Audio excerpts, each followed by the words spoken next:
بسم اللہ الرحمن الرحیم نحمده ونصلی علی رسوله الکریم.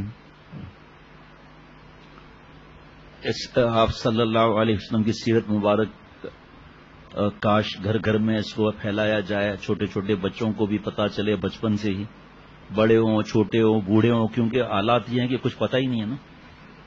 اس لیے کاش اللہ تعالیٰ ہر جگہ پہنچائے، صرف میں نہیں اور بھی ہیں. گھر میں سیرت شروع کی جائے، اس میں آپ صلی اللہ علیہ وسلم کھانے مبارک کا کیا تھا طریقہ، چلنے مبارک کیا تھا، معافی کیا تھی، آواز مبارک کیسی تھی، مسکراہٹ، تبسم، گن نہیں سکتے. اصل بات ہے گن نہیں سکتے. جب عمل کرنے لگیں گے تو اللہ تعالیٰ خود ہی راستے کھولتے جائیں گے، اللہ ہمت دیتے جائیں گے. جس طرح ایک نیکی دوسرے نیکی کو کھینچتی ہے تو روح مضبوط ہو جاتی ہے، ایک گناہ دوسرے گناہ کو کھینچتا ہے تو نفس کمزور ہو جاتا ہے، پھر نفس دو جوتے مار کے روح کو لٹا دیتا ہے، پھر گناہ پر گناہ. اس طرح ایک سنت پر عمل کرنے سے روح میں تازگی آئے گی، ہمت بڑھے گی، جان بڑھے گی. تو سنتوں پر عمل ہوتے ہوتے آپ صلی اللہ علیہ وسلم فرماتے ہیں جس کا مفہوم کہ جس نے میری سنتوں کو زندہ کیا اس نے مجھ سے محبت کی، جس نے مجھ سے محبت کی جنت میں میرے ساتھ رہے گا. تو اس سے سیرت کی باتوں سے بھی جذبہ ہوتا ہے عمل کرنے کا. اور اس میں اب جیسے اما عائشہ صدیقہ رضی اللہ تعالی عنہ صدیقہ کائنات، تو اس کی باتیں اپنی ماں رضی اللہ تعالی عنہ کی باتیں سن کر تو خواتین تو کیا ہماری تو ماں ہے، ہمیں جوش نہیں آئے گا عمل کا. اور آپ یہ سمجھو نا کہ میرے پاس الفاظ نہیں ہیں کہ کتنے میسج آئے ہیں، کیا آئے ہیں، میرے پاس الفاظ نہیں ہے. اور ظاہری بات ہے میں سب کا جواب بھی نہیں دے سکا، لیکن سب کے لیے دعا ہے. جس کا میسج نہیں ہے اس کے لیے بھی دعا ہے. لیکن جو جذبہ، اس جذبے کو میں بیان بھی نہیں کر سکتا کہ کیا جذبات ہیں. بس یہی موقع ہے کہ جذبہ یعنی لوہا گرم ہو گیا دل کا، اب ہتھوڑے مارنے کی دیر ہے. ایک ہتھوڑا مار کر گناہوں کی دیوار کو چکنا چور کر دیا. تو یہ اللہ تعالیٰ موقع دے رہے ہیں. اب پتہ نہیں کتنے میسج تھے کہ ہم دوسری تیسری بات سن رہے ہیں. کل ایک میسج تھا دوبارہ سے سیرت النبی صلی اللہ علیہ وسلم کی پہلے سیرت سے ہم دوبارہ سننا شروع کیا. بچے بیٹھے ہوئے ہیں اور پھر مجھے نہیں سمجھ کے کتنے لوگوں تک بات جا رہی ہے یہ، اور اس سے عمل کا ایک جذبہ پیدا ہوتا ہے. صحابہ رضوان اللہ علیہم اجمعین سے محبت بڑھتی ہے اور ان کی قربانیاں یاد آتی ہیں، کیا کیا معاملات. بہرحال جس طرح پچھلی جمعرات کو 2 حصے ہوئے تھے، اس بار بھی 2 حصے ہی لگتے ہیں. اب تک مسلمانوں کی مشرکین مکہ، یہودیوں اور دیگر عرب قبائل سے تمام جنگیں الگ الگ ہوئی تھیں. کفار سمجھ گئے تھے کہ کوئی قوت تنہا اسلام کا راستہ نہیں روک سکتی، حالانکہ سب قوتیں بھی نہیں روک سکتی، لیکن جو کفار کا انداز تھا وہ لکھا جا رہا ہے. چنانچہ اسلام دشمن طاقتیں اب مسلمانوں کے خلاف متحدہ اقدامات پر غور کرنے لگیں. اس منصوبے کے اصلی محرک بنو نذیر کے وہ یہودی رؤسا تھے جنہیں کچھ مدت پہلے مدینہ شریف سے جلا وطن کیا گیا تھا. ان میں کیا ہے بھائی نام، حیی بن اخطب پیش تھا. یہ رؤسا پہلے مکہ گئے اور قریش کے سرداروں سے مل کر ریاست مدینہ کے خلاف ایک متحدہ محاذ بنانے کا معاہدہ کیا. پھر مدینہ کے جنوب مشرق میں نجد کی حدود میں آباد غطفان کے جنگجو قبائل سے ملے اور انہیں بھی اس اتحاد میں شامل کرنے میں کامیاب ہو گئے. اب جب یہ کامیاب ہو گئے، نیچے کتاب کا نام لکھا ہے، پھر اور لکھا ہوا ہے، پھر کتاب کا نام لکھا ہوا ہے. اس میں یہ 2 جملے تھوڑی ہوں گے کوئی. ابھی حضرت حذیفہ رضی اللہ تعالیٰ کا واقعہ اس میں ہے ہی نہیں، جو آپ صلی اللہ علیہ وسلم نے جاسوسی کے لیے بھیجا. پھر سیرت کی کتاب دیکھی، اس میں بھی نہیں ہے.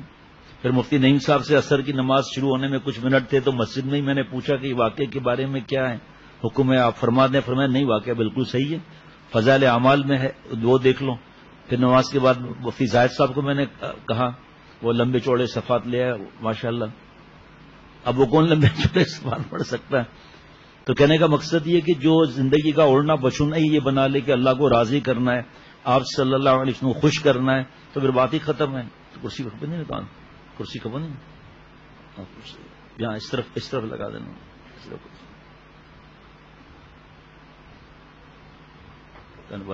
بس ٹھیک ہے.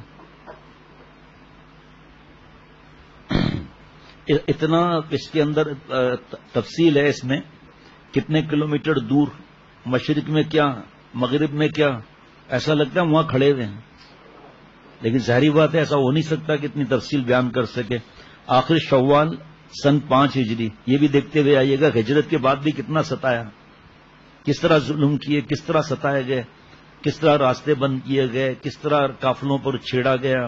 آپ صلی اللہ علیہ وسلم کو کیا کریں، نعوذ باللہ گالیاں تک دی، ایسے ایسے برے برے جملے، اور ان کے صحابہ رضوان اللہ علیہ مجمعین ستانا، ان کے جسم کو ٹکڑے کرنا، پتہ نہیں کیا کیا ظلم.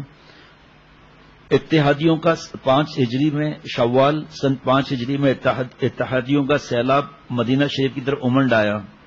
قریش نے اپنے جوانوں، حلیف قبائل احابیش سے 4000 نوجوانوں کی نفری فراہم کی تھی، جس میں 300 گھڑ سوار تھے. پھر اور تفصیل لکھی ہے. بنو غطفان سے 700 جنگجو پیش کیے گئے، اور بنو مرہ کے 400 سپاہیوں کے سالار حارث بن عوف تھا. سب کیسے کیسے تفصیلیں لکھی ہوئی ہیں جناب. یہ سب حملہ آور مل کر 10,000 تک تعداد پہنچی. قریش کے سالار ابو سفیان بن حرب کے پاس تمام فوجوں کی عمومی کمان تھی.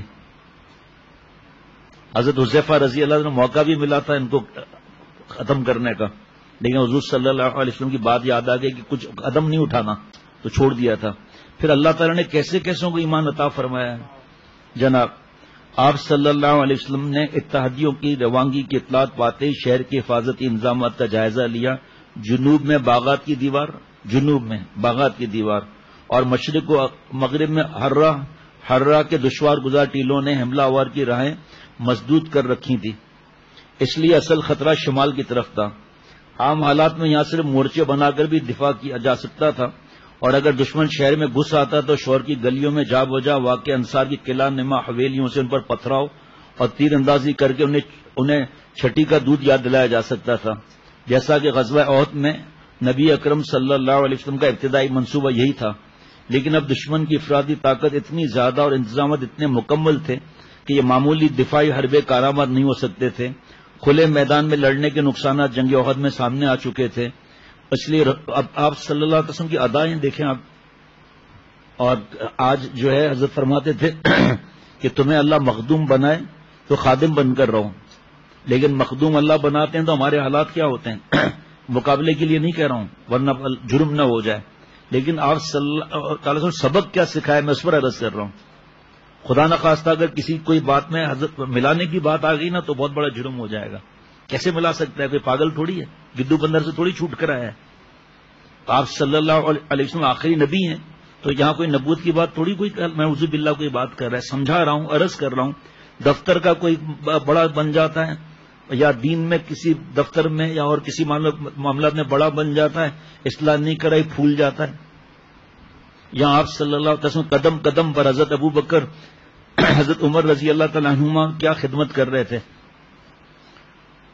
اس لیے رسول اللہ صلی اللہ علیہ وسلم نے خصوصی طور پر شہر کے دفاع کے بارے میں مشورہ کیا، جس میں اکابر نہیں عام صحابہ کو بھی رائے پیش کرنے کا پورا موقع دیا گیا. فارس سے آئے ہوئے حضرت سلمان فارسی رضی اللہ تعالیٰ کی تجویز سب سے الگ تھی. انہوں نے بتایا کہ فارس میں ایسے موقع پر خندقیں کھود کر حملہ آوروں کی پیش قدمی روک دی جاتی تھی. ان کو بڑھنا ہی بڑھنا تھا. یہاں چھوٹا ٹیبل دے دینا. حضور صلی اللہ علیہ وسلم نے اس مشورے کو بڑے غور سے سنا اور پھر بلا تاخیر اس پر عمل کا فیصلہ کر لیا. یہ اس زمانے کی ترقی یافتہ جنگی ٹیکنیک تھی جس سے عرب ناآشنا تھے. حضور صلی اللہ علیہ وسلم گھوڑے پر سوار ہو کر جیسے ہی اللہ تعالیٰ ایسی توفیق دے، جیسے ہی کوئی ایسی بات آئے فوراً دماغ چلا جائے کہ آپ صلی اللہ علیہ وسلم گھوڑے پر تشریف فرمائے. گھوڑا بھی کیا قیمتی ہوگا بھائی، اس کو تو کوئی سمجھ ہی نہیں سکتا. وہ اونٹنی کیا قیمتی ہے، جنت میں جائے گی لیکن کیا قیمتی ہے تو کوئی سمجھ نہیں سکتا آدمی. ایک اللہ والا کوئی رومال یا ٹوپی قلم تو اس کو کیا آدمی فکر رکھتا ہے. اور آپ صلی اللہ علیہ وسلم کے جسم مبارک کے ساتھ جو کپڑا لگے، جو تلوار، جو ڈھال، بال مبارک، کیا مطلب یہ کہ انسائکلوپیڈیا فیل ہے وہاں. آپ صلی اللہ علیہ وسلم گھوڑے پر سوار ہو کر چند مہاجرین اور انصار کے ساتھ نکلے. منظر کیا ہوگا. اور مدینہ شریف کے آس پاس گشت کر کے دفاع کے لیے مناسب نقشے تیار کیا. آپ صلی اللہ علیہ وسلم امی تھے. آپ نے حکم دیا مجاہدین جن کی تعداد صرف 3000 تھی، پہلے میں 313 اور 1000، دوسرے میں کفار کے 3000 صحابہ رضوان اللہ علیہ مجمعین کے 1000، جس میں سے پتا چلا 300 منافق نکلے. اب وہاں سے 10,000، یہاں سے 3,000، اور سب جنگجو اور یہ سب جنہوں نے آ کر سیدھا مدینہ شریف پہ چڑھائی کر دینی تھی. مقابلے کی جگہ کہاں تھی؟ سیدھا چڑھائی کر دینی تھی. کوہ سلا کے دامن میں پڑاؤ ڈالیں اور مدینے کے مشرقی ٹیلے ہررا، واقم سے مغربی ٹیلا ہررا اور برا کے تک کمان کی شکل میں ایک لمبی خندق کھودیں. نقشہ بنایا کمان کی شکل میں کھدائی. وہاں 5 یا 4 مسجدیں بنی ہوئی ہیں کہ وہاں غزوہ خندق کی جگہ پر. یہاں آپ صلی اللہ علیہ وسلم کا بنایا تھا جگہ 5 مسجدیں ہیں وہاں. کھدائی سے قبل اس سارے علاقے کی پیمائش کی گئی جو تقریباً 3.5 میل 5.5 کلومیٹر تھی. اس طویل پٹی پر خندق کی کھدائی کے لیے حضور صلی اللہ علیہ وسلم نے نشانات لگائے، حد بندی کی. آپ صلی اللہ علیہ وسلم کے ساتھ 3,000 صحابہ تھے. آپ صلی اللہ علیہ وسلم نے 10 افراد کی ٹولیاں بنائیں اور 20 میٹر رقبے کی کھدائی ہر ٹولی کے ذمے تھی. اب ذرا گہرائی اور چوڑائی دیکھنا ذرا خندق کی کیا ہے. آج کوئی کھود کر دکھا اس طرح،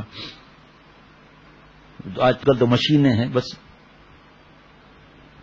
مہاجرین اور انصار میں ہر شخص قوی البدن غریب الوطن صحابی سلمان فارسی رضی اللہ تعالیٰ عنہ کو اپنی ٹولی میں لینا چاہتا تھا. اختلاف اتنا بڑا کہ رسول اللہ صلی اللہ علیہ وسلم کو فیصلہ کرنا پڑا. فرمایا کہ سلمان ہمارے اہل بیت سے ہیں. خندق کی گہرائی 15 فٹ اور چوڑائی 30 فٹ کے لگ بھگ، تاکہ گھڑ سوار بھی آسانی سے نہ پھلانگ سکے.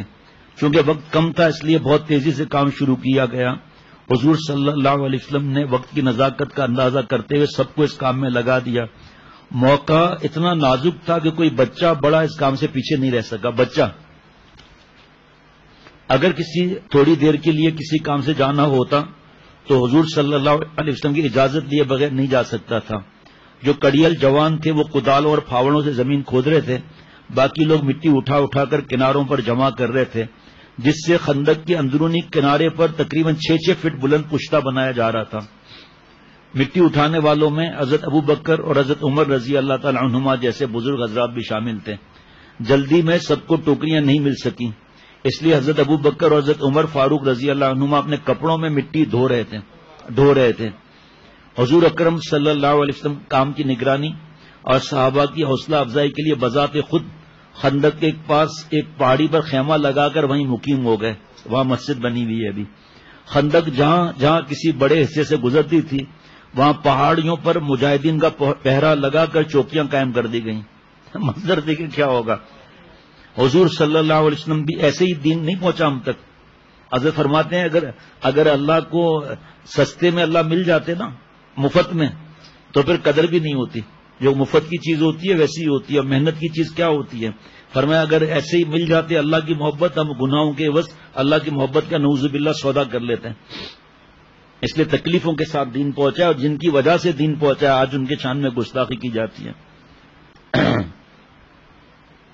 بعد میں یادگار کے طور پر یہاں ایک مسجد بنائی دی گئی جو مسجد ذباب کے نام سے مشہور ہے. ان چوکیوں کے سامنے خندق کو بوقت ضرورت عبور کرنے کا انتظام بھی کیا گیا تھا تاکہ مسلمانوں میں سے کسی کو جاسوسی وغیرہ کے لیے دشمنوں کی طرف جانا ہو تو جا سکے. ایسے راستے یا پل کو باب کا نام دیا گیا. مسجد ذباب اصل میں ذباب تھی، یعنی دروازے والی.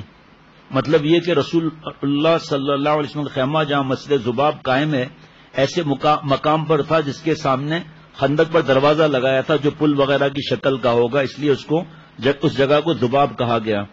حضور صلی اللہ علیہ وسلم 10 آدمیوں کی ایک ٹولی میں بذات خود شامل تھے اور موقع بموقع نہ صرف کھدائی میں شرکت فرماتے بلکہ مٹی اٹھا کر پھینکنے میں بھی حصہ لیا کرتے. یہ سخت سردی کے ایام تھے، شہر میں کھانے پینے کے ذخائر بہت کم رہ گئے تھے، اس لیے صحابہ رضوان اللہ علیہ مجمعین کو پیٹ بھر کر کھانا بھی نصیب نہ تھا. پھر بھی خندق کی کھدائی میں پورے جوش اور جذبے سے شریک تھے. کھدائی کا کام روزانہ صبح سویرے شروع ہوتا، اندھیرا پھیلنے تک جاری رہتا. اس دوران مشرکین کی پیش قدمی کی خبریں متواتر پہنچ رہی تھیں. اور کھدائی مکمل ہونے سے پہلے چند دن پہلے یوں لگتا تھا کہ مشرکین کے ہر اول دستے کسی بھی شب چھاپا مار حملہ شروع کر دیں گے. ممکنہ شب خون میں کھلبلی سے بچنے کے لیے رسول صلی اللہ علیہ وسلم نے فرمایا اگر تم پر شب خون مارا جائے تو اپنی پہچان کے لیے شناختی جملہ حامیم لا ینصرون ہوگا.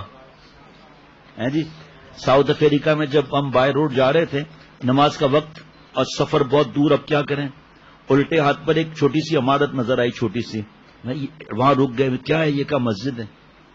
تو ایسا کیوں بنایا تاکہ کسی کو شک نہ ہو, تالا لگا ہوا ہے, آس پاس کوئی بھی نہیں ہے, تالا انہوں نے کھول دیا. میں نے کہا یہ کیا, تالے پر تو نمبر لگے ہوئے تھے, کہ سب مسلمانوں کو پتا ہے 786 نمبر ہے, اور اس سے تالا کھلتا ہے, ورنہ یہ بدماش جو ہے اس کو گھنڈا کر دیتے تھے یہ لوگ ٹشو دینا. تو وہاں ایک دو واش روم اور وضو کے چند جگہیں یہ لینا, اور نماز پڑھی اور آگے نکل گئے. سب کیسا مزہ آیا, ساتھ اس کبھی کوٹ پر یاد آیا.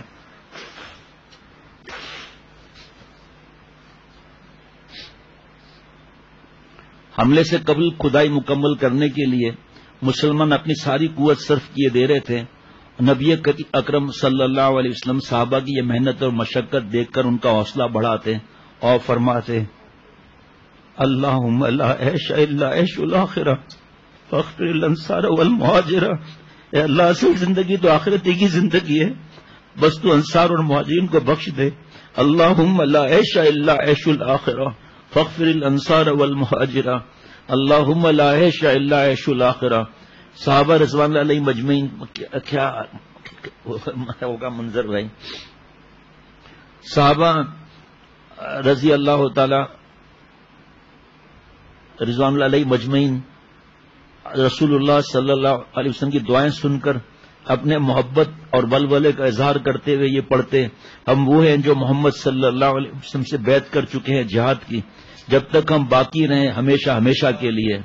مٹی لاتے ہوئے رسول اللہ صلی اللہ علیہ وسلم اپنے صحابی حضرت عبداللہ بن رواحہ انصاری رضی اللہ عنہ کے اشعار دہراتے اللہ کی قسم اللہ کی توفیق نہ ہوتی تو ہم ہدایت نہ پاتے, نہ صدقہ خیرات کرتے نہ نمازیں پڑھا کرتے.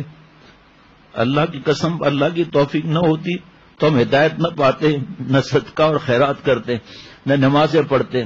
بس الہی تم پر سکون نازل فرما, اگر مقابلہ ہو تو ہمارے قدموں کو جما دیں. بے شک ان لوگوں نے ہم پر چڑھائی کی ہے, وہ جب بھی ہمیں آزمائیں گے ہم ہار نہیں مانیں گے, وہ جب بھی ہمیں آزمائیں گے ہم ہار نہیں مانیں گے. صحابہ رضوان اللہ علیہ مجمعین رسول اللہ صلی اللہ علیہ وسلم کے ساتھ آواز ملا کر دہراتے ہم ہار نہیں مانیں گے, ہم ہار نہیں مانیں گے. کھدائی کے دوران ایک جگہ سخت چٹان آ گئی, صحابہ رضوان اللہ علیہ مجمعین اس سے توڑنے سے عاجز آ گئے. آپ صلی اللہ علیہ وسلم نے آ کر خود تشریف لائے, کدال سے اس سخت چٹان میں 3 وار کیے, وہ ریزہ ریزہ ہو گئی. چٹان پر وار کرتے وقت ہر بار کچھ شعائیں سی چمکتی.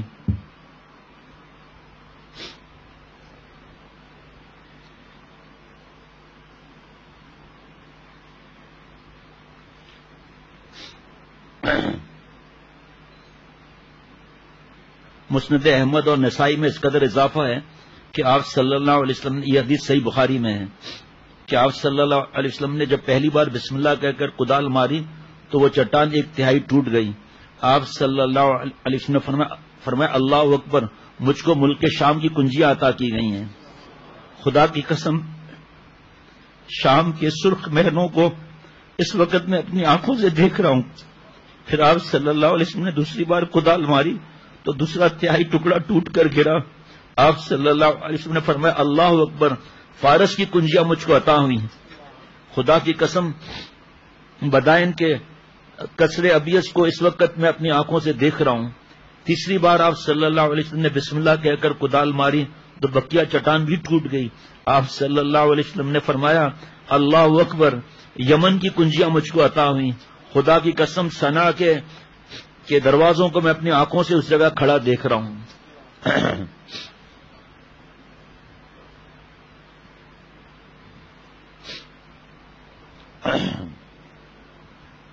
صحابہ رضوان اللہ علیہ مجمعین نے یہ سن کر خوشی سے تکبیر کا نعرہ بلند کیا. آپ صلی اللہ علیہ وسلم نے بھی اللہ اکبر کا نعرہ بلند فرمایا. حال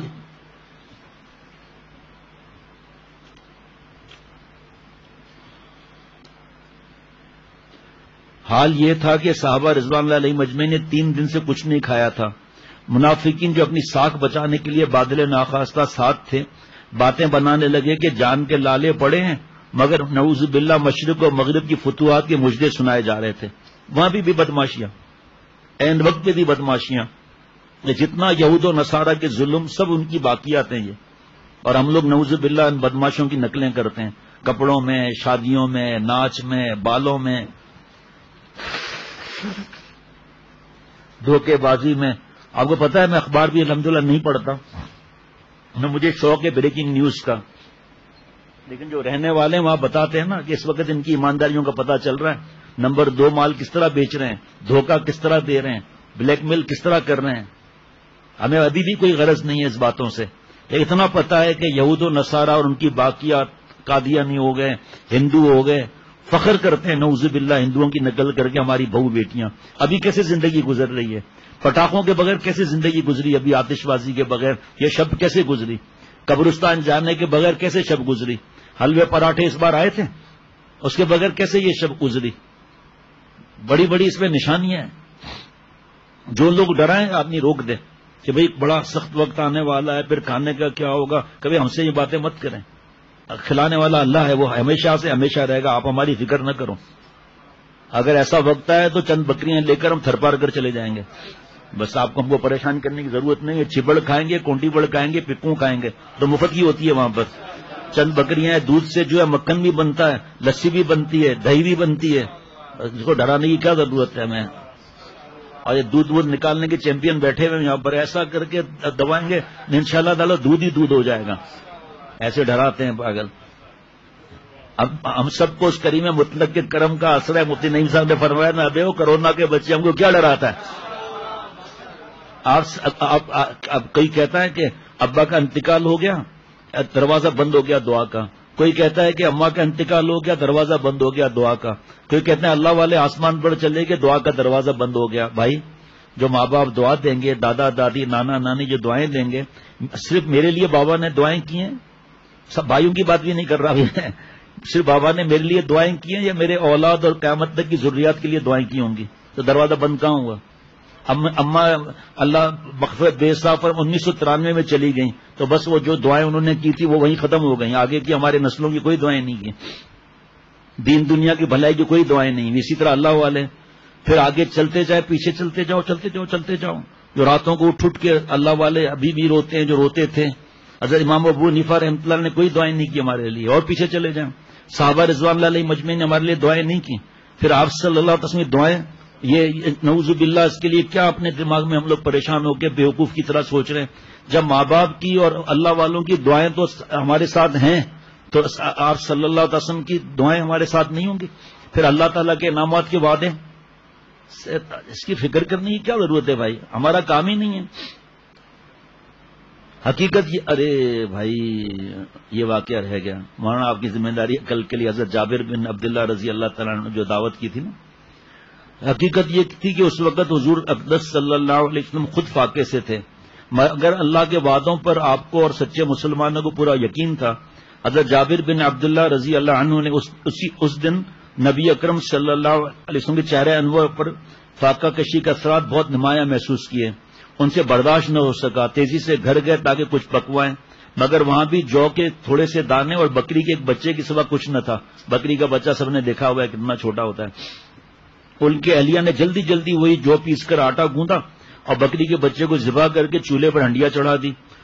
ادھر حضرت جابر رضی اللہ تعالی عنہ حضور صلی اللہ علیہ وسلم کی خدمت میں آئے اور عرض کیا، میں نے کچھ کھانا تیار کیا ہے، آپ ایک 2 حضرات کے ساتھ تشریف لے آئیں. وہ واقعہ جب دیں گے مولانا تو اس کا مزہ اور آئے گا انشاءاللہ تعالی. کل بیان کر لیں گے یا عشاء کے بعد تو موقع ہے نا، آج عشاء کے بعد وہ مل جائے گا تو وہ کر لیں گے. اور آپ ایک 2 حضرات کے ساتھ تشریف لے آئیں. حضور صلی اللہ علیہ وسلم نے پوچھا کتنا کھانا ہے، انہوں نے مقدار بتائی. حضور صلی اللہ علیہ وسلم نے فرمایا اچھا خاصا ہے. پھر حضور صلی اللہ تعالی وسلم نے تمام مہاجرین اور انصار جو وہاں موجود تھے ساتھ لیا اور حضرت جابر رضی اللہ عنہ کے ہاں تشریف لے گئے. رسول اللہ صلی اللہ علیہ وسلم نے روٹیوں کے چھوٹے چھوٹے ٹکڑے کیے، خود روٹی سالن نکال کر سب کو دیتے گئے. خود آپ صلی اللہ علیہ وسلم وہاں خود شریک خدمت میں اور وہاں گھوڑے پر سوار اور وہاں سے نقشہ بنا رہے ہیں، وہاں سے فرما رہے ہیں، اس طرح سب کو اس کا خیال رکھ رہے ہیں، اور یہاں اپنے ہاتھوں مبارک سے اور خود روٹی سالن نکال کر سب کو دیتے گئے۔ یہ 800 کے لگ بھگ افراد تھے جو خوب سیر کر اٹھے، مگر جابر رضی اللہ عنہ کی ہنڈیاں اسی طرح سالن سے بھری ہوئی تھی، روٹیاں بھی باقی تھیں۔ چند 15 دن کی رات اور دن کی مشقت کے بعد آخر خندق مکمل ہو گئی۔ ادھر سے قریش کا لشکر بھی نمودار ہوا اور احد پہاڑ کو پشت پر رکھ کر مدینے کے شمال میں پھیل گیا۔ ان کے ساتھ جو قبیلے تھے، بنو غطفان، احابیش، بنی کنانا، اہل نجد، تہامہ کے مشرکین بھی تھے۔ اپنے سامنے گہری اور وسیع خندق خود ہی دیکھ کر حیران رہ گئے اور بولے بخدا یہ تو ایسا حربہ ہے جو اس سے پہلے عربوں نے کبھی آزمائی ہی نہیں۔ نبی اکرم صلی اللہ علیہ وسلم نے فوری طور پر 15 سال سے کم عمر تمام بچوں کو جو اب تک کھدائی میں شریک تھے خواتین کے ساتھ انصار کے قلعہ نما حویلیوں میں پناہ لینے کا حکم دیا۔ زیادہ تر خواتین اور بچوں کو اتم حسان میں رکھا گیا جو کہ مدینے کی وسیع ترین عمارت تھی اور حسان بن ثابت رضی اللہ تعالیٰ کی جائیداد تھی۔ رسول اللہ صلی اللہ علیہ وسلم اب فوج کا پڑاؤ خندق سے پیچھے ہٹا کر جبل صلاح کے ساتھ خیمہ لگوائے تاکہ کفار کی تیر اندازی سے حفاظت رہے۔ خود آپ کا خیمہ اس پہاڑ کے بلندی پر نصب کر دیا گیا، ابھی بھی پہاڑ ہے، وہ اوپر ہے، پہلے سے تو کم ہوا ہے، لیکن بہرحال آپ صلی اللہ علیہ وسلم یہی نماز ادا فرماتے رہے۔ بعد میں یادگار کے طور پر یہی مسجد فتح تعمیر کی گئی جو آج تک وہاں موجود ہے۔ چھوٹی سی مسجد ہے۔ اللہ تعالیٰ مجھ سمیت ہر مسلمان کو موقع دے، دل چاہے گا کہ بس سجدے میں ہی جان دے دیں، اتنا نور کے برداشت بھی نہ ہو، اتنا نور برداشت بھی نہ ہو۔ وہاں فوٹوگرافیاں ہو رہی ہیں، مسجد قباء چلے جائیں وہاں فوٹوگرافیاں ہو رہی ہیں۔ حضرت والا اس زمانے میں موبائل کا فتنہ نہیں تھا، حضرت والا مسجد سید تھی، مسجد قباء پر سیڑھیاں چڑھ رہے تھے حضرت عصا کے ساتھ، تو دائیں ہاتھ پر کچھ خاندان کے مرد عورت بچیاں فوٹوگرافی کر رہے تھے۔ حضرت کا چہرہ دیکھا جیسے کسی نے انار نچوڑ دیا ہو، پتہ نہیں کیسے حضرت والا کو ہم نے ڈانٹتے دیکھا ہی نہیں، ایسی زور سے چیخ ماری، ارے نالائکو یہاں لوگ گناہ بخشوانے آتے ہیں، یہ جگہ مبارک آپ صلی اللہ علیہ وسلم کی جگہ ہے، یہاں گناہوں سے باز نہیں آتے۔ وہ جو بھاگے ہیں نا، آپ سوچ بھی نہیں سکتے کیسے بھاگے ہیں وہ لوگ۔ مسجد قباء پر جا کے دیکھیں تو صحیح، اللہ تعالیٰ مجھ سمیت ہر مومن کو بار بار حاضری نصیب فرمائے۔ حضرت فرماتے تھے جس صحابی رضی اللہ تعالیٰ عنہ کو جو ڈر تھا نا کسی کو بھی، حضرت ابوبکر صدیق رضی اللہ تعالیٰ عنہ کو بہت زیادہ ڈر تھا۔ وہ اپنا ڈر نہیں تھا، جاہلوں کو کیا پتا، آپ صلی اللہ علیہ وسلم کو خراش تک نہ آئے، پھانس تک نہ چبھے، اس کا ڈر تھا کہ آپ صلی اللہ علیہ وسلم کو کچھ ہو نہ جائے۔ مڑ مڑ کے پیچھے دیکھنا کس چیز کا تھا، ورنہ ہجرت کے وقت کبھی حضرت ابوبکر صدیق رضی اللہ عنہ آگے کبھی پیچھے، کس وجہ سے؟ کہ کبھی دل میں گھبراہٹ ہوتی تھی کہ آگے سے کوئی حملہ نہ کر دیں، کبھی تو آگے آ جاتے کہ میرے سینے پر حملہ ہو، کبھی پیچھے سے ڈر لگتا تھا تو پیچھے آ جاتے تھے کہ میری پیٹھ پر حملہ ہو۔ رسول اللہ صلی اللہ علیہ وسلم نے اب فوج کا پڑاؤ خندق سے پیچھے ہٹا کر جبل صلاح کے ساتھ رسول اللہ صلی اللہ علیہ وسلم نے مہاجرین اور انصار کے دو الگ الگ لشکر ترتیب دیے۔ زید بن حارثہ رضی اللہ عنہ کو مہاجرین کا اور سعد بن عبادہ رضی اللہ عنہ کو انصار کا امیر مقرر کر کے انہیں پرچم دیے اور خندق کے کنارے مورچہ بندی کرائی۔ اس کے ساتھ ساتھ آپ نے مسلمہ بن اسلم رضی اللہ عنہ کو 200 افراد کے ساتھ مدینہ شریف کی رکھوالی پر مقرر کیا تاکہ پیچھے سے شہر پر کوئی حملہ ہو نہ سکے، خصوصاً بنو قریظہ یہودی۔ یہ بڑی بدبخت قوم ہے، یہ ان کے پہلے بھی سنا چکا ہوں بدبختیوں کا، کبھی ان کو چین نہیں آئے گا، ان کو جب تک ان کو آخر میں جھاڑی جب کہے گی نا یہ پیچھے چھپا ہوا ہے مارو اس کو، یہ اس وقت کا انتظار کرنے۔ وہیں وہ آپ صلی اللہ علیہ وسلم سے معافیاں مانگی، وہیں ان کو رہنے دیا گیا بدبختوں کو، اور آپ صلی اللہ علیہ وسلم گھبرا رہے ہیں کہ یہ بدماشی نہ کریں، خواتین ہیں اس سے زیادہ ڈر لگ رہا ہے۔ مدینے میں اب یہودیوں کا فقط ایک قبیلہ بنو قریظہ باقی رہ گیا تھا اور شہر کے اندر ہی مسلمانوں پر کاری ضرب لگا سکتا تھا۔ ادھر قریش نے بنو قریظہ کو بغاوت کی ترکیب دینے کے لیے بنو نذیر کے رئیس کیا ہوئی بن اخدب کو خفیہ طور پر روانہ کیا، جس نے جا کر بنو قریظہ کو جنگ پر ابھارا۔ یہاں ان کی آپس میں کیا بات چیت ہوئی ہے وہ موقع ہوگا تو عرض کروں گا کہ سامنے انہوں نے کیا جواب دیا بنو قریظہ کے ہی سردار نے کہ ہم تیرے لیے دروازہ ہی نہیں کھولیں گے، تم لوگ بڑے بدبخت ہو، آخر میں بھاگ جاؤ گے، پھنسیں گے ہم. کہا نہیں اس بار تو ہم سب ختم کر کے پھر جائیں گے بھائی، تو گھبرا دے کیوں؟ کہا اچھا پھر حاضر ہے. پھر جو جوتا لگا ہے وہ آپ حیران ہو جائیں گے، تاریخ میں ایسی سزا کبھی نہیں سنی ہوگی آپ لوگوں نے. انہوں نے شروع میں انکار کیا، مگر یقین دلایا قریش اور اس کے اتحادی اس بار مسلمانوں کا صفایا کر کے ہی دم لیں گے. تو بنو قریظہ نے اتحاد ہونے کی حامی بھر لی. یہ خبر رسول اللہ صلی اللہ علیہ وسلم کو بھی مل گئی. مسلمانوں کو سب سے زیادہ خطرہ بنو قریظہ کی بغاوت کا تھا. مدینے کی لڑنے والی تمام نفری مل کر 3000 تھی، جو بمشکل 10,000 مسلح دشمنوں کے سامنے 6 کلومیٹر لمبا محاذ سنبھالے ہوئی تھی. ان میں سے کمی کر کے کسی کو بنو قریظہ کے مقابلے پر لگانا ممکن نہیں تھا. دوسری طرف بنو قریظہ کے جنگجو 700 سے کم نہ تھے. اگر وہ حملہ کرتے تو پورے مدینے میں خون کی ندیاں بہا دیتے. مسلمان کی بیویوں بچے ان کی قید میں بن جاتے. اس لیے رسول اللہ صلی اللہ علیہ وسلم نے انصار کے 2 معزز ترین سرداروں سعد بن معاذ اور سعد بن عبادہ کو بنو قریظہ سے بات چیت کے لیے بھیجا. سنیں ذرا. مگر ان بدبختوں نے بڑی بدتمیزی کا سلوک کیا اور بولے ہم نہیں جانتے کون رسول اللہ نعوذ باللہ صلی اللہ علیہ وسلم، ہمارا ان سے کوئی عہد و پیمان نہیں. یہ الفاظ کھلی غداری کی تھے. بھائی غدار کا انجام کیا ہوتا ہے دنیا میں؟ گردن اڑا دینا. یہ ذہن میں رکھنے کے لیے پوچھا ہے سوال. حضور صلی اللہ علیہ وسلم نے اپنے سفیروں کو بھیجتے وقت ہدایت کی تھی کہ یہودیوں کی وفاداری برقرار دیکھو تو آپس آ کر واضح الفاظ میں بیان کرنا تاکہ سب سن لیں، ان کا حوصلہ بڑھ جائے. لیکن اگر معاملہ برعکس ہو، دیکھیں آپ صلی اللہ علیہ وسلم کی حکمت ملی، اور اگر اس کے برعکس ہو تو صورتحال اشارے میں بیان کرنا. اشارے میں بیان کر. جاوید اتنے اندر جگہ پئی ہے، ایک کرسی رکھی ہے اندر مصباح کے ساتھ. چنانچہ ان حضرات نے واپس آ کر اشاروں میں کہا اور بدعہدی کی، بغاوت کی. اشاروں میں آ کر کہا، صرف اتنا کہا ازل اور قارا یہ وہ قبیلے ہیں جنہوں نے بغاوت کی تھی. اشارہ ہو گیا کہ بغاوت ہو گئی. حضور صلی اللہ علیہ وسلم یہ سن کر کچھ دیر کے لیے چپ چاپ رہ گئے، مگر پھر دوسروں کی بددلی سے بچانے کے لیے فرمایا مسلمانوں تمہیں فتح و نصرت کی بشارت ہو. سخت ترین آزمائش شروع ہو گئی. منافقین اب آپ سے اجازت لے کر اپنے گھروں کو جا رہے تھے. بہانہ یہ تھا کہ گھر غیر محفوظ ہے. آپ صلی اللہ علیہ وسلم چشم پوشی کا معاملہ فرماتے ہوئے انہیں جانے دے رہے تھے. ادھر بنو قریظہ کی طرف سے مثبت جواب ملتے ہی اتحادیوں کے لشکر نے خندق کے گرد محاصرہ تنگ کر لیا تھا اور تیر اندازی سنگ باری پتھروں کی بارش ذریعے مسلمانوں کو خندق سے دور دھکیلنے کی کوشش کر دی تھی. مسلمان برابر شہر کا دفاع کر رہے تھے اور جوابی نشانہ بازی کے ذریعے انہیں خندق کے قریب آنے سے روکتے رہے. ایک دن صبح سے شام تک مشرکین کے حملوں کا اتنا دباؤ رہا کہ حضور صلی اللہ علیہ وسلم اور صحابہ رضوان اللہ علیہ مجمعین کی 3 نمازیں قضا ہو گئیں. اس صورتحال میں عقب سے شہریوں پر بنو قریظہ کے حملے کا خدشہ مسلسل لاحق تھا. حضرت ابو بکر صدیق رضی اللہ تعالیٰ عنہ جیسے مضبوط دل گردے والے آدمی کا یہ حال تھا کہ بار بار سلا پہاڑیوں کے چوٹی سے مڑ مڑ کر مدینے کی طرف دیکھتے اور جب خاموشی محسوس ہوتی تو اللہ کا شکر ادا کرتے کہ ابھی بنو قریظہ نے حملہ نہیں کیا.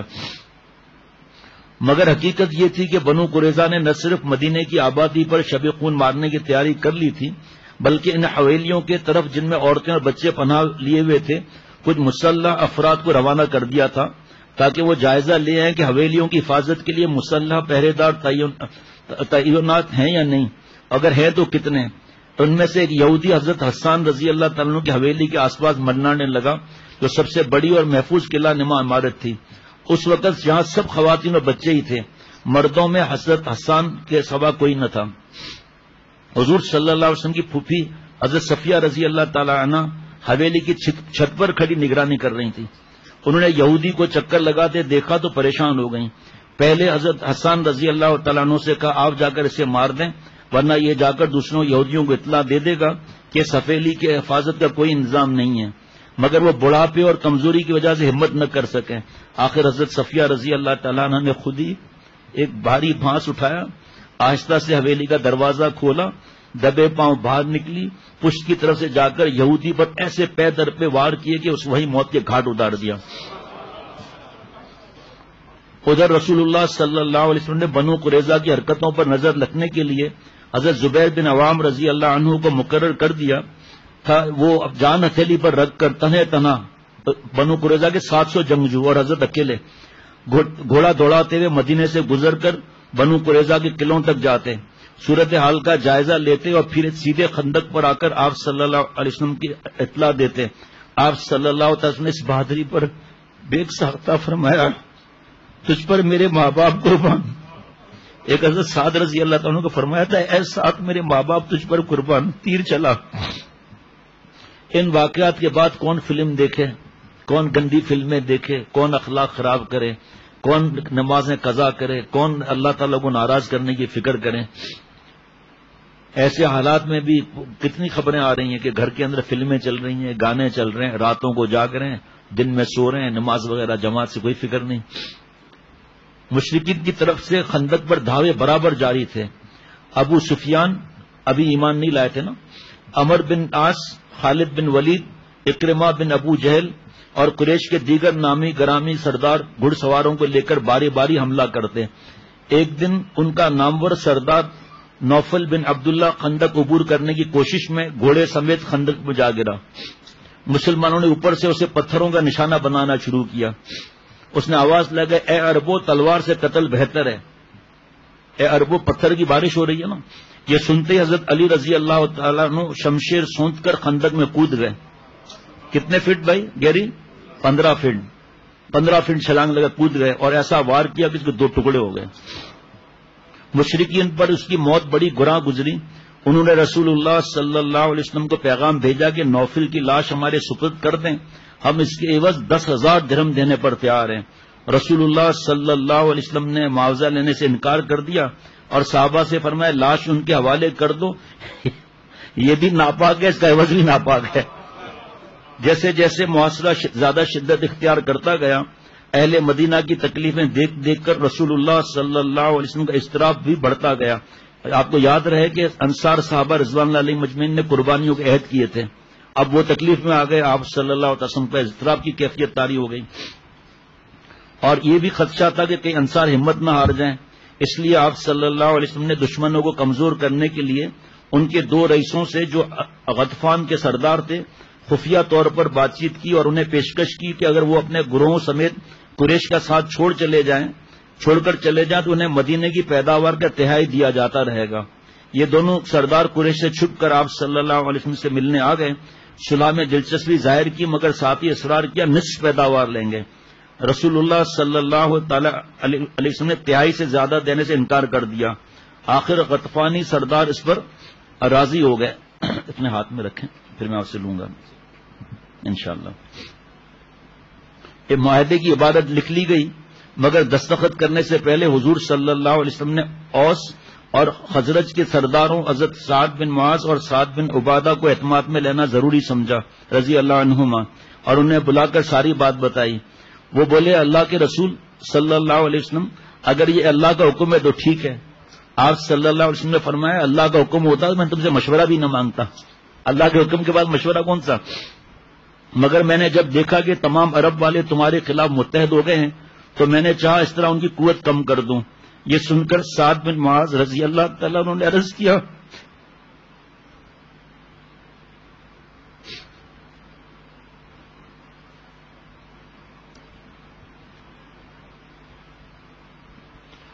حضرت سعد بن معاذ رضی اللہ عنہ نے عرض کیا، اللہ کے رسول اگر یہی وجہ ہے تو سنیے، جب ہم مشرک تھے تب بھی یہ لوگ ہماری پیداوار ہڑپ نہیں کر سکتے تھے، اب تو اللہ نے ہمیں اسلام کے ذریعے عزت دی، ہدایت دی، آپ کے ذریعے ہمیں معزز بنا دیا ہے، اب یہ کیسے ممکن ہے کہ یہ لوگ ہماری پیداوار میں حصہ دار بنے؟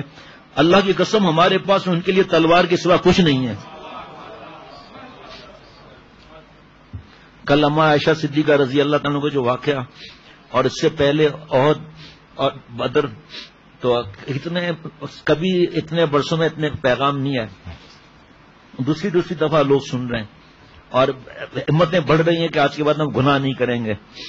یہ جگہ جگہ جو آپ دیکھ رہے ہیں نا، صحابہ رضوان اللہ علیہم جان اور عبداللہ بن ابئی کا بیٹا، میں تیری گردن ان کی اڑا دوں گا، اور واقعات ایسے۔ یہ وجہ آپ صلی اللہ علیہ وسلم فرماتے ہیں، مفہوم ہے کہ میری محبت اگر ماں باپ سے زیادہ سارے دنیا کے انسانوں سے اگر زیادہ محبت نہیں ہے تو اس کا ایمان بھی کامل نہیں ہے۔ یہی تو وجہ تھی صحابہ رضوان اللہ علیہم اجمعین کہ آج بھی جو گناہ چھوڑتے ہیں، تو جو نہیں گناہ چھوڑتے ہیں تو وجہ کیا ہے؟ اولاد ماں باپ، برادری، دوست، احباب، اللہ والوں کی صحبت میں جائے تو پتہ چلے گا کہ کیسے عمل ہوتا ہے. واہ واہ. عشاء کے بعد یاد دلانا. یہ دوسرے اس کے ایک روایت میں عجیب و غریب جملے ہیں اس کے. رسول اللہ صلی اللہ علیہ وسلم نے ان کا جذبات دیکھ کر بہت خوش ہوئے. آپ نے معاہدے کے مسودے کو چاک کروا دیا اور غطفان کے دونوں سرداروں سے کہا جاؤ اب تلوار ہی فیصلہ کرے گی. خندق کے کنارے اس طرح محصورانہ جنگ جاری رہی. تیروں اور پتھروں کا تبادلہ ہوتا رہا. اوس کے سردار حضرت سعد بن معاذ جنہوں نے کہا تھا کہ نبی صلی اللہ علیہ وسلم اب تو تلوار فیصلہ کرے گی. میں اپنے ابھی اور بھی ہے کہ آپ نے ہمیں دوزخ سے نکالا, آپ نے ہمارے پر اتنی مہربانیاں کی, یہ اب یہ ہم سے لے لیں گے کیا یہ چیزیں, ہم معاہدہ کریں گے؟ نہیں. تو حضرت سعد بن معاذ دراز قد تھے اور ذرہ چھوٹی تھی جس سے ان کے دونوں ہاتھ باہر دکھائی دیتے تھے. ایک دن قریش کے ایک ماہر تیر انداز حبان بن عریقہ نے تاک کر ان پر تیر چلایا جس سے ان کے کلائی کی شہرت کٹ گئی. رسول اللہ صلی اللہ علیہ وسلم نے ان کے لیے مسجد ہی میں ایک خیمہ لگوا دیا تاکہ اپنے قریب رکھ کر ان کی اچھی طرح دیکھ بھال کی جا سکے, مگر خون بند ہونے کا نام نہ لیتا تھا. رسول اللہ صلی اللہ علیہ وسلم نے اپنے ہاتھ سے ایک سلاخ گرم کر کے زخم کو داغا, یہ اس وقت کا علاج تھا, مگر نصیب میں شفا نہ تھی, ہاتھ پھول گیا. پھر زخم پھٹا, خون دوبارہ جاری ہو گیا. نبی صلی اللہ علیہ وسلم نے دوبارہ زخم کو داغا. اس حالت میں سعد بن معاذ رضی اللہ عنہ نے دعا کی, الہی مجھے اس وقت تک موت نہ دے جب تک میری آنکھوں کو بنی قریظہ کے انجام سے ٹھنڈی نہ کر دے, کیونکہ انہوں نے میرے محبوب صلی اللہ علیہ وسلم کو تکلیفیں پہنچائی ہیں. یہ دعا ایک ایسی قبول ہوئی کہ خون بہنا فوراً بند ہو گیا. تاہم حالت خطرے سے باہر نہ تھی کیونکہ زخم شہرک کا تھا. ایک دن غیر معمولی واقعہ ہوا. قریش کے چند نامور شہ سواروں نے اپنے گھوڑوں کو ایڑ لگائی اور ایک نسبتاً کم چوڑی جگہ سے جست کر کے خندق کے پار آ گئے. ان میں عرب کا مانا ہوا شمشیر زن عمر بن عبدیوا, کیا لکھا ہے دیکھنا ذرا, عبدود مانا ہوا شمشیر زن عبدود بھی تھا. اس نے للکار کا ہے کوئی جو مقابلے پر آئے. حضرت علی رضی اللہ تعالیٰ عنہ نے حضور صلی اللہ علیہ وسلم سے عرض کیا میں اس سے لڑوں گا, مگر حضور صلی اللہ علیہ وسلم نے روکا اور فرمایا علی یہ عمر بن عبدود ہے. عمر بن عبدود نے دوبارہ سہبارہ آواز لگائی. جواب میں خاموشی پا کر کہنے لگا کہاں ہے نعوذ باللہ تمہاری وہ جنت جس میں تم مر کر جانے کا یقین رکھتے ہو. اس نے کہا کہاں ہے تمہاری وہ جنت جس میں تم مر کر جانے کا یقین رکھتے ہو. حضرت علی رضی اللہ عنہ بے قرار ہو کر اٹھے. رسول اللہ صلی اللہ علیہ وسلم نے پھر فرمایا علی بیٹھ جاؤ, یہ عمر بن عبدود ہے. وہ بولے چاہے وہی ہو. حضور صلی اللہ علیہ وسلم نے اجازت دے دی. وہ تلوار سونت کر پیدل نکلے. عمر بن عبدود انہیں آتا دیکھ کر گھوڑے سے اتر پڑا اور شعلے کی طرح چمکتی ہوئی شمشیر لے کر حملہ آور ہوا. حضرت علی رضی اللہ تعالیٰ نے وار ڈھال پر روکا, مگر عمر بن عبدود کا ہاتھ اتنا زوردار تھا کہ تلوار ڈھال کو کاٹتی ہوئی حضرت علی رضی اللہ تعالیٰ کے پیشانی تک پہنچ گئی. تاہم زخم کاری نہ تھا. حضرت علی رضی اللہ عنہ نے فوراً سنبھل کر اس کے کاندھے اور گردن کے بیچ میں ایسی ضرب لگائی کہ خون کا فوارہ ابل پڑا. عمر بن عبدود کے ڈھیر ہوتے ہی مسلمانوں نے خوشی سے نعرہ تکبیر بلند کیا. اور ایک جگہ روایت ہے کہ آپ صلی اللہ علیہ وسلم نے بھی اللہ اکبر فرمایا. جو مشرک خندق کے پار آ گئے تھے بھاگ گئے. اس دوران اتحادیوں میں پھوٹ کے اسباب بھی پیدا ہو گئے. اس کی بڑی وجہ یہ تھی کہ بعض یہودیوں کو یہ خدشہ ہونے لگا تھا کہ اگر شکست ہو گئی تو کہیں اتحادی ہمیں مسلمانوں کے آگے چھوڑ کر اپنے علاقوں کو فرار نہ ہو جائیں. جنگ سے پہلے ہی انہوں نے حیی بن اخطب سے کہہ دیا تھا ہم تمہارے اتحادیوں پر بھروسہ نہیں, اتحادیوں پر. ان کے پاس جا کر کہو کہ ہر گروہ کے شرفا میں سے کچھ افراد ہمارے پاس جرگمال کے طور پر رکھوا دیں. چنانچہ حیی بن اخطب اتحادی قیادت سے ملا اور طے کرائے کہ 70 شرفا بنو قریظہ کے پاس جرگمال ہی رکھیں گے. مگر جنگ شروع ہونے کے بعد اتحادیوں نے یہ وعدہ پورا کرنے کا نام بھی نہ لیا, 70 لوگ نہیں دیے. اس صورتحال میں یہودیوں کے خدشات پختہ ہونے لگے کہ اتحادی نے دھوکہ دے کر بھاگ جائیں گے. آخر انہوں نے خفیہ طور پر رسول اللہ صلی اللہ علیہ وسلم کو اس شرط کے ساتھ صلح کا پیغام بھیجا کہ ہم قوم بنو نذیر کو جلا وطن کر کے خیبر بھیج دیے گئے تھے, دوبارہ مدینے میں بسنے کی اجازت دی جائے ان کو. انہی دنوں بنو غطفان کے ایک صاحب نعیم بن مسعود نے اسلام قبول کیا تھا، مگر ان کے اسلام قبول کرنے کے کسی کو علم نہ تھا. وہ باتیں ادھر سے ادھر پہنچانے کے ماہر تھے، اور غالباً اسی بنا پر یہود سمیت مختلف قبائل اور طبقات میں ان کا خاصا اٹھنا بیٹھنا تھا. انہیں پتا نہیں تھا کہ ایمان لا چکے. آپ صلی اللہ علیہ وسلم نے انہیں بلایا اور فرمایا تم سے ایک راز کی بات کہنی ہے. مجھے یہود نے صلح کا پیغام بھیجا ہے، شرط یہ رکھی ہے کہ میں بنو نذیر کو مدینے میں دوبارہ آباد ہونے کی اجازت دے دوں. نعیم بن مسعود نے یہ باتیں سنی اور کہتے اٹھ کھڑے ہوئے مجھے اجازت دے دیں کہ میں ان لوگوں سے جو چاہوں بات کروں. آپ صلی اللہ علیہ وسلم نے فرمایا تم اگرچہ اکیلے آدمی ہو مگر جس قدر ہو سکے اتحادیوں کو ہم سے ہٹاؤ. ان کے جانے کے بعد رسول اللہ صلی اللہ علیہ وسلم نے فرمایا جنگ فریب کا نام ہے، شاید کہ اللہ تعالیٰ اس طرح ہمارے لیے کوئی صورت نکال دے. نعیم بن مسعود رضی اللہ تعالیٰ عنہ پہلے قریظہ کے پاس گیا، ان سے کہا میرا تم سے دوستی اور خیر خواہی کا معاملہ ہے. یہ قریش اور غطفان تمہارے جیسے نہیں، یہ تمہارا علاقہ ہے جس میں تمہاری عورتیں اور بچے آباد ہیں. تم یہاں سے بھاگ کر جاؤ گے کہاں؟ تم قریش اور غطفان کا ساتھ دے رہے ہو، لیکن اگر شکست ہو گئی وہ تمہیں چھوڑ کر اپنے علاقوں کو بھاگ جائیں گے. یہود پہلے سے اتحادیوں سے بددل ہو رہے تھے، ان باتوں سے ان کے خدشات مزید بڑھ گئے. اب نعیم رضی اللہ عنہ قریش کے پاس چلے گئے اور ہمدردی کے پیرائے میں انہیں بتایا کہ بنو قریظہ کے مسلمانوں سے صلح کی کوششیں ہو رہی ہیں. یہ نہیں اطلاع پاتے ہی پڑاؤ میں کھلبلی مچ گئی. اکثر لوگ کہنے لگے ہمارا خیال ہے واپسی کرنی چاہیے. اتحادی قائدین اس وقت یرغمال کے طور پر بھیجنے کے لیے کچھ لوگوں کو نامزد کر چکے تھے، جنہوں نے یہ خبر سنتے ہی شور مچا دیا کہ ہم تو کبھی بھی یہودیوں کے قلعے میں نہیں جائیں گے، ہمیں اپنے جانوں کا خوف ہے. اس کے باوجود ابو سفیان نے آخری کوشش کے تحت سب ایمان کس طرح لائے ہیں ایک ایک کر کے. اللہ کی شان دیکھیں اور ہم لوگ مایوس ہو کر توبہ بھی نہیں کرتے. آخری کوشش کے طور پر اکرمہ بن ابو جہل کو بنو قریظہ کے پاس یہ پیغام دے کر بھیجا کہ کل بروز ہفتہ ہم فیصلہ کن حملہ کریں گے، تم بھی قلعے سے نکل کر ہمارے ساتھ جنگ میں حصہ لینا. جواب ملا کہ ہفتے کو ہمارے جنگ جائز ہی نہیں، پہلے ہی حالت ہو چکی تھی. آپ یرغمالی بھیجنے اتوار کو ہم شملے میں شریک ہو جائیں گے. اکرمہ بن ابو جہل نے واپس آ کر ابو سفیان اور دیگر سرداروں کو ماجرا سنایا تو سب کو یہودیوں کی غداری کا یقین ہو گیا. محاصرے کو 3 ہفتے گزر چکے تھے، موسم سرد تر ہوتا جا رہا تھا، محصورین اور حملہ آور دونوں خستہ حال تھے، ساتھ ہی طوفانی ہوائیں چلنا شروع ہو گئی تھیں. یہ اللہ کی غیبی مدد تھی جس نے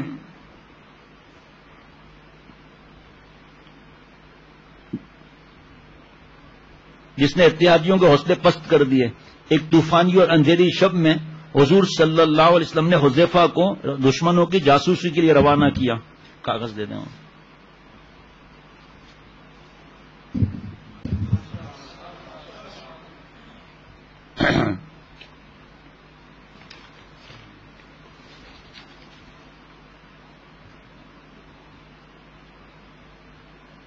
آپس میں بات کر رہے تھے حضرت حذیفہ سے، ان کے بھتیجے.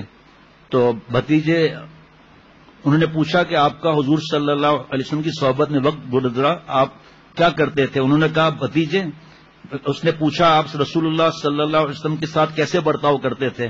تو حضرت حذیفہ رضی اللہ عنہ نے کہا واللہ ہم خوب جدوجہد کرتے تھے. یہ سن کر کوفی نے کہا اگر ہم ان کا زمانہ پا لیتے تو ہم ان کو کندھوں پر اٹھائے رکھتے، زمین پر چلنے کی زحمت نہ دیتے. تو حضرت حذیفہ رضی اللہ عنہ نے کہا اے بھتیجے واللہ ہم غزوہ خندق میں رسول اللہ صلی اللہ علیہ وسلم کے ساتھ تھے. آپ نے رات کو کچھ دیر نماز پڑھی، پھر ہماری طرف متوجہ ہو کر فرمایا کون ہے جو دشمن کے حالات معلوم کر کے آئے گا؟ میں اللہ سے دعا کرتا ہوں وہ جنت میں میرا رفیق و ہمدم ہو. یہ سن کر رات کی خنکی، بھوک کی شدت اور شدید خوف اور خطرے کے باعث کوئی آدمی اٹھ نہیں سکا. ایسی بھوک تھی اور ایسی سردی تھی کوئی اٹھ نہ سکا. حالانکہ رسول صلی اللہ علیہ وسلم نے واپسی کا بھی تذکرہ فرمایا تھا. پھر آپ نے مجھے بلایا تو میری بھی حالت ایسی تھی، مجبوراً میں اٹھ کر گیا، رسول اللہ صلی اللہ تعالی وسلم کی خدمت میں حاضر ہوا.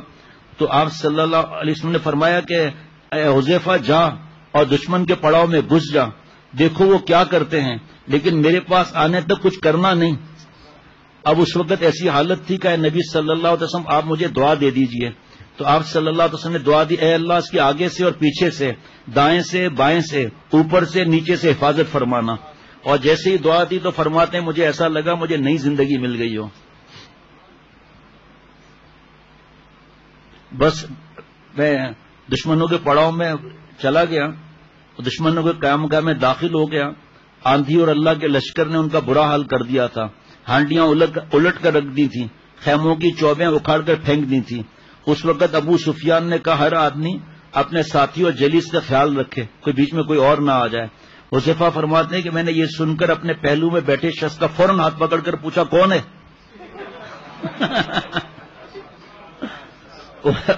اس نے کہا فلاں بن فلاں. پھر ابو سفیان نے کہا اے قوم قریش، واللہ اب تمہارا یہاں رکنا درست نہیں، گھوڑے اور اونٹ ہلاک ہو رہے ہیں، بنو قریظہ معاہدے کی خلاف ورزی کر رہے ہیں اور یہ ان کے حالات ہیں. زور کی آندھی تم دیکھ رہے ہو، نہ آنٹی کو کرا رہے نہ خیمے کو. میں تو کوچ کر رہا ہوں، تم بھی کوچ کرو. پھر اپنی سواری کی طرف بڑھا اور اس پر بیٹھ گیا. اس کا زانو بندھا ہوا تھا، اس نے سواری کو چابک مارا تو زانو بندھا ہوا تھا، ایک تو 3 پاؤں پر اٹھ کھڑی ہوئی اونٹنی، اس کا زانو بند کھڑے کھڑے ہی کھولا گیا. اگر رسول اللہ صلی اللہ علیہ وسلم کا یہ فرمان کہ میرے پاس پہنچنے تک کوئی اور کام نہ کرنا تو میں اس کو تیر مار کر قتل کر دیتا. اور حضور صلی اللہ علیہ وسلم خود ایک چادر پہنی ہوئی تھی جس میں خود سردی رک نہیں رہی تھی. تو جب حضرت حذیفہ فرماتے میں واپس آیا تو آپ صلی اللہ علیہ وسلم نے مجھے اس چادر میں جگہ دے دی اور فرمایا کہ جب نماز سے فارغ ہوئے تو میں آپ صلی اللہ علیہ وسلم تو میں نے آپ کو حقیقت حال سے مطالعہ کیا اور غطفان بھی قریش کی روانی کی خبر سن کر بوریا بستر گول کر گئے، بھاگ گئے اٹھا کر وہاں سے. اللہ کچھ اب سب سے تو میں پوچھ نہیں سکتا، ورنہ جمعرات کو تو بڑا مجمع ہوتا تھا، آدمی سب سے پوچھتا تھا کہ بھائی کیا مزہ آ رہا ہے نہیں آ رہا ہے. حضرت حذیفہ رضی اللہ عنہ نے واپس آ کر آپ صلی اللہ علیہ وسلم کو یہ خوشخبری سنائی. آپ صلی اللہ علیہ وسلم مسکرا دیے. حضرت حذیفہ رضی اللہ عنہ نے تاریکی میں دندان مبارک کی چمک صاف دیکھی. اگلے دن اتحادی افواج اپنے خیمے ڈیرے سمیٹ کر واپس جا رہی تھی. 3 ہفتوں کی جنگ کی گھٹاؤں میں گھرے رہنے کے بعد شہر نبی کا افق پھر صاف ہو گیا. حضور صلی اللہ تعالی وسلم نے اتحادیوں کی واپسی پر تبصرہ کرتے ہوئے ارشاد فرمایا اب حملہ ہماری طرف سے ہوگا، وہ ہم پر چڑھائی نہیں کر سکیں گے. یہ پیشگوئی اس میں ہے، دوسری کتاب میں اس میں الفاظ عجیب و غریب ہیں. یہ پیشگوئی حرف برف پوری ہوئی، اہل مکہ پھر کبھی مدینے پر لشکر کشی نہ کر سکے. وہ کیا الفاظ ہیں جس پر پھر نصیحت بھی ہے اس میں، باقی پھر نماز کے بعد، لیکن صرف یہ پڑھ کے بتا دوں تاکہ مزہ بڑھ جائے گا. آپ صلی اللہ علیہ وسلم نے فرمایا کہ یہ بخاری شریف میں جلد نمبر 2 صفحہ 590، اب ہم ان پر حملہ آور ہوں گے اور یہ کافر ہم پر حملہ آور نہ ہو سکیں گے، ہم ہی ان پر حملہ کرنے کے لیے چلیں گے. یعنی کفر اب اتنا کمزور ہو گیا ہے کہ اس میں اتنی طاقت نہیں رہی کہ وہ اسلام کے مقابلے میں کوئی اقدام کر سکے، اور اسلام فقط اپنا دفاع کرے، بلکہ اس کے برعکس اب اسلام اتنا قوی ہو گیا ہے کہ وہ کفر کے مقابلے میں ابتداً اقدام کرے گا اور ہمت کے ساتھ حملہ آور ہوگا. اس میں پھر شرعی مسائل بھی لکھے ہیں، یہ کیا دلیل ہے جملے جو لوگ بکواس کرتے ہیں ان کے لیے. بس میں تھوڑا بتا کر پھر اذان کے لیے کہتا ہوں دوستوں کو، بس سن لینا جملہ. ایک فتح ہو گئی ماشاءاللہ، غزوہ بنو قریظہ ذوالقعدہ 5 ہجری. یہودی جو تھے بدماش جنہوں نے بدعہدی کی، کیا کی؟ بغاوت کی. کیا سزا ہونی چاہیے؟ جی اب آگے سنیے، بس 2-3 لائنیں، اس کے بعد پھر عشاء کے بعد مزہ. اور مسلمان معاذ سے اپنے گھروں کو لوٹ آئے. حضرت سعد بن معاذ رضی اللہ عنہ کے زخمی ہونے کے پیش نظر حضور صلی اللہ علیہ وسلم نے مسجد نبوی کے صحن میں ایک خیمہ لگوا کر انہیں وہی منتقل کر دیا تاکہ ان کی دیکھ بھال پر پوری توجہ دے سکیں. ابھی حضور صلی اللہ علیہ وسلم نے ہتھیار اتار کر غسل کیا تھا کہ حضرت جبریل علیہ السلام غبار آلود حالت میں تشریف لے آئے اور فرمایا کہ آپ نے ہتھیار اتار دیے، جبکہ ابھی تک ہم فرشتوں نے ہتھیار نہیں اتارے. آپ یلغار کریں. اور رسول اللہ صلی اللہ علیہ وسلم نے فرمایا کہ کہاں؟ جبریل علیہ السلام نے فرمایا کہ عرض کیا بنو قریظہ کی طرف اشارہ کیا. جبریل علیہ السلام کا یہ نزول اس لیے تھا تاکہ واضح ہو جائے کہ اللہ کا حکم یہی ہے اور بعد میں کسی کو بھی اس مہم کے برحق اور ضروری ہونے میں شک باقی نہ رہے. اگر حضرت جبریل علیہ السلام تشریف نہ لاتے تو تب بھی حضور اقدس صلی اللہ علیہ وسلم اور صحابہ رضوان اللہ علیہ مجمعین بنو قریظہ کی شرانگیزی اور بدعہدی کو نظر انداز نہیں کر سکتے تھے، جنہوں نے جنگ کے نازل ترین اوقات میں ان کے پشت پر خنجر تانا۔ آپ صلی اللہ علیہ وسلم کے ذہن میں یہ تھا کہ چند دن کے بعد مجاہدین تھکے ہوئے بہت نے 3 ہفتوں کے آرام کریں، تاہم بعد میں آسمانی حکم کے بعد ٹھہرنے کی گنجائش ہی نہیں تھی۔ آپ صلی اللہ تعالی وسلم نے اسی روز خندق کے تھکے ماندے مجاہدین کو بنو قریظہ کی طرف روانہ فرمایا اور فرمایا تم میں سے کوئی بھی بنو قریظہ کے علاقے میں پہنچنے سے پہلے عصر کی نماز نہ پڑھے، اتنا تیز رفتاری۔ پھر آگے اجتہاد کیا تھا اور کس طرح تھا یہ تو پھر عشاء کی نماز پڑھ کے دعا بھی کریں۔ اور اتنی بڑی تعداد میں آج کل کئی ملکوں میں تعداد بڑھ گئی ہے، بہت بڑی تعداد، جو پہلی دفعہ اتنی بھی شہروں میں بھی۔ تو سب سے دعاؤں کی بھی بار بار میں گزارش کرتا ہوں، مجھے دعاؤں میں بھی یاد رکھیں، اللہ مجھے عمل والا بنائے، اللہ والا بنائے، ہمیں ان چیزوں سے سبق لینے کی توفیق عطا فرمائے۔ دل مست ہو گیا، اذان دیں، نماز پڑھیں، اس کے بعد پھر یہ پوری تفصیل۔